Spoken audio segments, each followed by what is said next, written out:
Thank you very much Sarabjit, thanks lot इतने warm welcome के लिए और इतनी तारीफ़ के लिए। मुझे पता नहीं मैं इस तारीफ़ का हकदार हूँ या नहीं, और ये सही है कि मुझे इस इंडस्ट्री में 24 साल हो गए हैं दोस्तों। तो जो भी ईश्वर ने मुझे इस इंडस्ट्री का अनुभव दिया है, जो ज्ञान दिया है, उस अपनी बेस्ट कैपेसिटी में जो मैं आपके सवाल होंगे उनके आंसर्स दूंगा। और ईश्वर से प्रार्थना करता हूँ कि जो भी लोग डायरेक्ट सेलिंग के अंदर इतनी सारी संभावनाओं को दिमाग में रख कर आए हैं, बड़े बड़े सपने देख कर आए हैं, अपना करियर इसके अंदर देखते हैं, अगर मेरा ये ज्ञान आपको किसी भी तरह से मदद कर सकता है और आपको सफल होने में किसी भी प्रकार की हेल्प कर सकता है तो मैं अपने आप को भाग्यशाली मानूंगा। Thank you very much. तो मैं अपनी बात पहले सवाल से शुरू करता हूं दोस्तों। जब आप डायरेक्ट सेलिंग बिजनेस को करते हैं तो शुरू में आपका बिजनेस बहुत तेजी से ग्रो करता है, फिर उसके बाद कहीं ना कहीं वो स्पीड स्लो हो जाती है, और कई बार तो ऐसा भी होता है कि लोगों को उस स्पीड को दोबारा आगे बढ़ाने में बहुत सारे चैलेंजेस आते हैं, बहुत सारे लोगों के नेटवर्क जो है बहुत ज़्यादा स्लो हो जाते हैं। तो मैं आपसे ये समझना चाहता हूँ आखिर ऐसा होता क्यों है? क्या कोई ऐसा तरीका है जिससे आप अपने नेटवर्क को, आप अपने बिजनेस को लगातार तेजी से बिल्ड करें, एक कांस्टेंट ग्रोथ हो जिसको प्रिडिक्ट किया जा सके? क्या ये बिजनेस 100% प्रिडिक्टेबल है? आपने पहला सवाल ये पूछा कि ऐसा होता क्यों है। सबके साथ ऐसा नहीं होता है, कुछ लोगों के साथ ऐसा होता है कि जब उनका नेटवर्क शुरू में बहुत तेज ग्रो करता है, बाद में स्लो डाउन हो जाता है। तो पहले मैं इसका जवाब दूंगा कि वो स्लो डाउन क्यों होता है। इसका जवाब, सही जवाब ढूंढने से पहले हमें समझना पड़ेगा कि पहले नेटवर्क ग्रो कैसे होता है, तभी आपको समझ में आएगा स्लो डाउन कैसे होता है। किसी भी बिजनेस की ग्रोथ का मतलब है आपकी प्रोडक्ट बेचने की टर्नओवर। ठीक, अगर आपकी टर्नओवर, प्रोडक्ट बेचने की टर्नओवर ग्रो कर रही है तो आपका बिजनेस ग्रो कर रहा है। तो सवाल है कि प्रोडक्ट बेचने की टर्नओवर जो डायरेक्ट सेलिंग है उसकी जो ग्रोथ है वो किस पे निर्भर करती है। हमारे बिजनेस में बहुत सिंपल होता है। आप डायरेक्ट सेलिंग ज्वाइन करते हैं तो आप खुद क्या करते हैं, प्रोडक्ट बेचते हैं। हर महीने आप कुछ प्रोडक्ट बेचते हैं, मे बी 2000, 3000, कोई 10,000 रुपए का प्रोडक्ट बेचता है। तो ये आपकी लीनियर ग्रोथ है कि आपने पहले महीने 2000 बेचा, फिर 2500 का प्रोडक्ट बेचा। जैसे जैसे आप कस्टमर्स को जोड़ते जा रहे हैं, फैमिली को जोड़ते जा रहे हैं, तो आपका एक पर्सनल लेवल पर ये बिजनेस का ग्रोथ है। सेकंड है कि जब आप अपने नीचे टीम बिल्डअप करना शुरू करते हैं और उनसे प्रोडक्ट बिकवाते हैं तो वो आपका ग्रुप वॉल्यूम हो जाता है।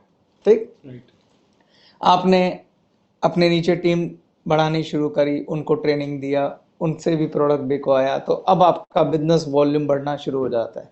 तो दो फैक्टर हैं जो आपके बिजनेस की ग्रोथ को डिसाइड करते हैं। एक आपकी पर्सनल, जो आप प्रोडक्ट बेच रहे हैं उसका आप टर्नओवर बढ़ा रहे हैं, प्लस आपने अपनी टीम मल्टीप्लाई करी और उससे प्रोडक्ट बिक रहा है, तो आपका ओवरऑल जो टीम का बिजनेस है वो ग्रो कर रहा है।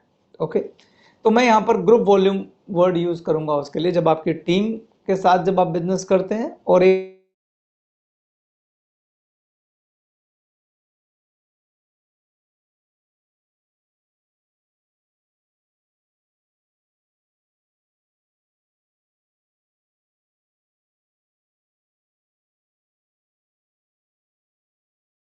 पर्सनल ग्रोथ और टीम का ग्रोथ। तो बिजनेस की ग्रोथ स्लो डाउन तब होती है जब आपकी जो टीम है उसकी जो ग्रोथ है वो कम हो जाती है। ठीक, वो जो लोग बिजनेस कर रहे हैं वो कम हो जाती है। तो इसमें मैं एक वर्ड यूज करूंगा, न्यू ब्लड। ठीक, the word I am using here, the new blood. तो आपकी टीम में जब नए लोग आ रहे हैं, अगर वो बिजनेस नहीं करते हैं या कम करते हैं या उनके आने की संख्या कम हो जाती है तो आपका बिजनेस स्लो डाउन हो जाता है। अब सवाल है ऐसा होता क्यों, वह आपका सेकंड क्वेश्चन था। जब किसी के नेटवर्क में नया ब्लड इग्नोर होता है, जब मैं वर्ड कहता हूं कि इग्नोर होता है तो इग्नोर से मतलब है कि जब नए ब्लड को जो मिलना चाहिए वो नहीं मिलता है, तो वो आपको परफॉर्मेंस नहीं दिखाएगा जो आप उससे उम्मीद कर रहे हैं। यहाँ नए ब्लड का मतलब एक नए डिस्ट्रीब्यूटर से? यस, नया पर्सन जो आपकी टीम में आया है, नया डिस्ट्रीब्यूटर जो आपकी टीम में ज्वाइन किया है, जिससे आप उम्मीद कर रहे हैं कि उसके आने से अब वो भी प्रोडक्ट बेचेगा तो आपका बिजनेस मल्टीप्लाई होगा। ठीक, तो जब वो व्यक्ति आपकी टीम में आता है और उसको जो ट्रीटमेंट मिलना चाहिए, जो ट्रेनिंग मिलना चाहिए, जो कुछ भी उसे मिलना चाहिए, जो नए ब्लड को मिलना चाहिए, जब वो उसको ठीक से नहीं मिलता है तो फिर उसकी परफॉर्मेंस, या तो वो बिजनेस करेगा नहीं, या वो सिंसियरिटी से नहीं करेगा, या वो छोड़ देगा। तो इस वजह से आपका पूरा ग्रुप वॉल्यूम जो है वो अफेक्ट होना शुरू हो जाता है, देन आपका बिजनेस स्लो डाउन हो जाता है। तो सरबजीत जी, एक नया ब्लड जो होता है, मैंने अपने कई ट्रेनिंग प्रोग्राम में ये बात बोली है कि उसको नो पॉइंट होते हैं, नो कोर पॉइंट होते हैं, 9 कोर पॉइंट जो एक नए ब्लड को रिक्वायर्ड होते हैं। ओके। अगर कोई भी लीडर है जो अपनी टीम डेवलप कर रहा है, तो उसको ये मेक श्योर करना चाहिए कि हर नए ब्लड को ये 9 चीजें मिले। ठीक जी। ये 9 कोर पॉइंट जो हैं बहुत ही ज्यादा महत्वपूर्ण। और मैं बहुत उत्सुक हूँ जानने के लिए, और मुझे लगता है यहाँ भी जितने लोग बैठे हैं, ये 9 कोर पॉइंट क्या है वो आप जरूर बताएं सर। ओके, तो इसको समझते हैं कि अगर कोई नया डिस्ट्रीब्यूटर जिस दिन ज्वाइन करता है आपके बिजनेस को, जी। आपके बिजनेस में एक नया डिस्ट्रीब्यूटर आया है जो आपकी टीम में शामिल हुआ है, अब उसका सक्सेस एंश्योर करना है हमको। ठीक, डेफिनेटली उसने इस बिजनेस को ज्वाइन किया क्योंकि वो अपना बिजनेस बिल्ड करने के लिए यहाँ आया है, पर उसको जो 9 पॉइंट चाहिए वो बताता हूं मैं आपको एक एक करके। पहली चीज एक नए डिस्ट्रीब्यूटर को चाहिए होती है एक great upline. The term is great upline. एक अच्छी अपलाइन चाहिए होती है। सर मैं यहीं पर आपसे एक सवाल पूछना चाहूँगा, एक अच्छी अपलाइन, एक ग्रेट अपलाइन या एक आदर्श अपलाइन की परिभाषा क्या है? तो आपका सवाल है कि ग्रेट अपलाइन कौन होती है। राइट। देखिए, ग्रेट अपलाइन का मतलब होता है, आप ऐसे भी कह सकते हैं ग्रेट गाइड, ग्रेट टीचर। ठीक, तो एक ऐसी अपलाइन जो पहली बात उसमें एक पॉजिटिव एनर्जी हो, पॉजिटिव एटीट्यूड हो। ठीक, दूसरा वो नॉलेजेबल हो, यानी उसके पास, उसने अपनी पूरी ट्रेनिंग कंप्लीट कर ली हो, उसके पास कंपनी की ट्रेनिंग है, उसके पास प्रोडक्ट की ट्रेनिंग है, उसके पास बिजनेस प्लान की ट्रेनिंग है, वो कंपनी के प्रोडक्ट को अच्छे से जानता है, प्लान को अच्छे से जानता है, कंपनी को अच्छे से जानता है, यानी he have complete knowledge of business, he have complete knowledge of product. तो उसके पास चूंकि नॉलेज होती है तो आपके अंदर एक आत्मविश्वास भी आता है, नॉलेज होती है तो आपके पास एक पॉजिटिव एटीट्यूड भी आता है। तो ग्रेट अपलाइन का पहला गुण होना चाहिए कि वो एक ट्रेंड अपलाइन होनी चाहिए। ठीक, दूसरा गुण होना चाहिए it should be very helping. तो एक ग्रेट अपलाइन हेल्पिंग होती है अपनी डाउनलाइन के प्रति, क्योंकि जो व्यक्ति नया आया है, ग्रेट अपलाइन उसका हाथ पकड़ लेती है और उसको एजुकेट करती है, उसको ट्रेंड करती है। अगर आप खुद ट्रेंड नहीं है, खुद एजुकेट नहीं है, खुद आपको कुछ नहीं पता, तो आप किसी की क्या हेल्प करेंगे जी। ठीक, तो चलो ट्रेनिंग में कई बार टाइम लग जाता है, पर मोस्ट इंपॉर्टेंट एटीट्यूड क्या है कि आप एक बहुत हेल्पिंग अपलाइन होने चाहिए। जिसको आपने ज्वाइन कराया है तो आपके मन में ये होना चाहिए कि मुझे इसे कामयाब बनाना है। तो ग्रेट अपलाइन का एटीट्यूड होता है कि जो मेरी डाउनलाइन है मैं इसके लिए जीऊंगा।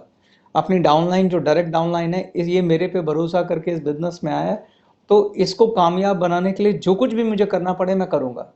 तो ग्रेट अपलाइन के बारे में एक छोटी सी लाइन बोलता हूँ। ग्रेट अपलाइन हमेशा ये कहती है कि मेरे को प्रमोशन मिले ना मिले, मैं अपने डाउनलाइन को प्रमोशन दिलाऊंगी।